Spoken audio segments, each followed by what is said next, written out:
We all know Dragon Ball Z, the anime that gave us legendary battles, unforgettable moments, and some of the most iconic characters in anime history. But today we're taking a deeper look at one character who didn't get the spotlight he truly deserved, Raditz. Raditz, Goku's long-lost brother, the very first Saiyan to show up on Earth, and yet despite all of that, his story was cut short before we even got to see what he was truly capable of. The truth is, Raditz could have been so much more than just a stepping stone for Goku and Piccolo. Let's take a look at why his potential was wasted, and what might have been if Toriyama had decided him to give more of a chance.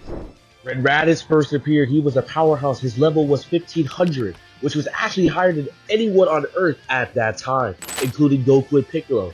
Think about that for a second. He showed up and immediately established himself as someone who wasn't just another villain to be knocked down after a couple episodes. Raditz wasn't just strong, he was fast too. He dodged all attacks with ease, and when he faced off against Goku and Piccolo, he took them on with that cocky Saiyan confidence. And that fight was brutal. It wasn't like your typical verse villain, where the good guy finds a way to win almost immediately. No, Raditz actually gave Goku and Piccolo a run for their money, forcing them to team up just to even stand a chance against him. Despite all that power and all that skill, Raditz didn't stick around. He died within 5 episodes of being introduced. 5 episodes! That's barely even enough time to scratch the surface of what character like him could have bring to the table. And there was much more interesting things because Raditz had so much more potential than what we saw. Now instead of bringing back Raditz for another round, we got Nappa.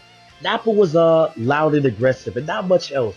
He didn't have emotional depth or narrative complexity that Raditz had. Think about it. Raditz was Goku's long-lost brother. That is a huge deal. The emotional conflict that could have been explored between the two could have been incredible. Raditz is Saiyan who was raised on the same planet as Goku, but had a completely different path in life. That's a story that is begging to be told. Look, imagine if Raditz stuck around. Maybe he could have become a kind of character who questions Vegeta's leadership. Someone who doesn't just blindly follow orders, but rather challenges the Saiyan hierarchy. Instead, we got a bald, screaming brute who barely left a lasting impact before being destroyed. So yeah, I think Raditz could have been something more. We saw it with Vegeta, right? A cold-blooded killer who wiped out entire planets, and yet over time, Vegeta got one of the most satisfying redemption arcs in anime history. If Vegeta, who was far more ruthless than Raditz, could change, why couldn't Raditz himself? Raditz was not really truly evil, because look, he was just a soldier doing his job, following orders from the higher authority, and sure, he was intimidating and ruthless in the moment, but he didn't have a deep-seated hatred that Vegeta had. So why not bring him back and explore what a redemption arc for him could have looked like? Imagine Raditz after his death, training in other worlds. What if after being revived, he came back with new strength and a fresh perspective? What if he even joined Goku in the fight against the future threats like the androids, for example? How much more could Raditz have contributed if he were there to warn Goku about the Saiyans before Vegeta even showed up? Could he have helped prepare the Earth for the coming threats? It's all these what-ifs that make Raditz's early exit all that more frustrating, man. And here's the real kicker. Even Vegeta, who had a deep bond with Nappa, never once mentions Raditz after the Namek Saga. No one suggests bringing him back with the Dragon Balls, even when they could have just revived just about anybody.